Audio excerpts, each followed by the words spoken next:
अहो ऐका ना, ओम साईराम. अहो मी आहे ना ते मुवाचे क्लास चालू केलेत ना. मॅडम, एकाला पप्पी देते बास नाही का? आता क्लास चालू करून सगळ्यांना मुआ मुआ करत पप्पे द्यायचेत का? अहो मुवा म्हणजे मेकअप आर्टिस्ट, शॉर्ट फॉर्म आहे त्याचा. हा, मग हे सगळं त्यांनाच शिकवा, माझ्यावर नका ट्राय करू. मी तुमच्यावर पण ट्राय करणार आहे. बुक्की देऊ बुक्की? नाही करत मेकअप. ठीक आहे, नाराज नका हो, बनतो मॉडेल, पण एकदाच.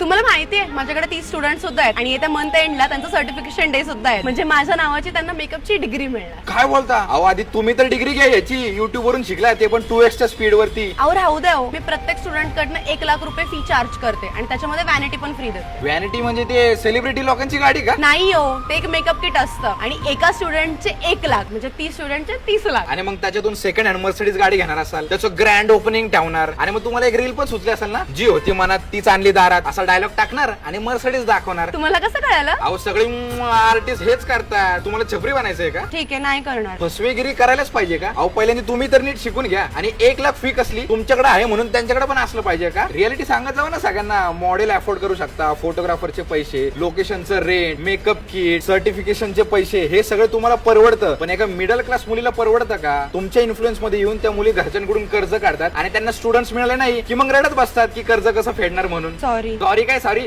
पप्पी? अरे हे पप्पी नाही द्यायची रे, या इसीने बिघडून ठेवले सगळ्यांना. आपला डायलॉग बोला मॅडम. झापूक झुपूक झापूक झुपूक.